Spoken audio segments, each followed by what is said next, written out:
President Trump has already designated Antifa a domestic terrorist organization. How will the government respond after the organized attack at UC Berkeley? And how should we think about political violence in America? Here's the point.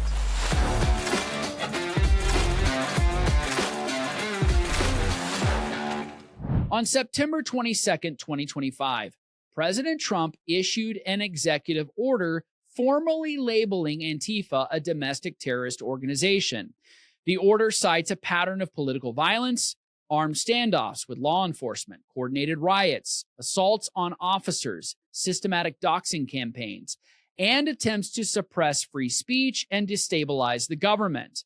The executive order directs the FBI, Department of Homeland Security, and Department of Justice to investigate, disrupt, and dismantle Antifa operations, including tracing funding sources, both domestic and foreign. Trump characterized Antifa as a militant anarchist enterprise that coordinates with other radical groups to foment nationwide violence. On Truth Social, he emphasized it's time to go systematically after Antifa, urging probes into funders, including Soros-linked organizations.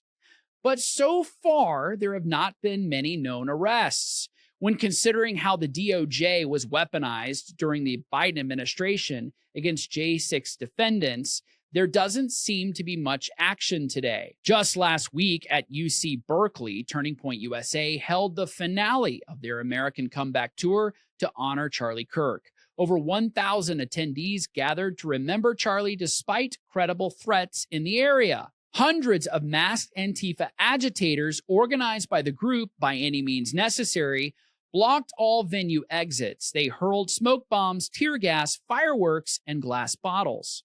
They assaulted attendees, beating a merchandise vendor, ripping a cross necklace from one man's neck and punching him 15 times. They chanted obscenities and racial slurs. They attempted to storm the venue. Multiple people were left bloodied. Only 4 arrests were made, 3 protesters and 1 attendee. One identified attacker was a 25-year-old California public health worker. His identity was made known only after video evidence had surfaced. The pattern is clear: organized violence, coordination with radical groups, targeting of conservatives, and near total impunity. So how should we think about this? First, these designations without enforcement are meaningless. An executive order that changes nothing accomplishes nothing.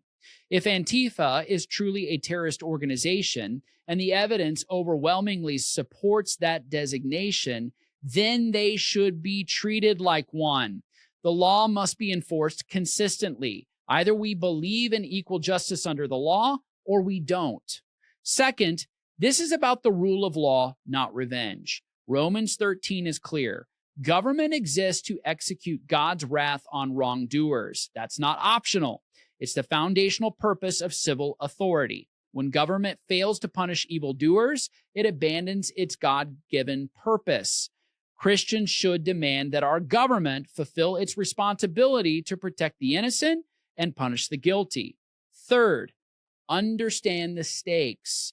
Make no mistake, if law enforcement won't stop political violence now, it will only escalate.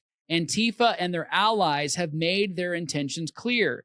They will use force to silence opposition.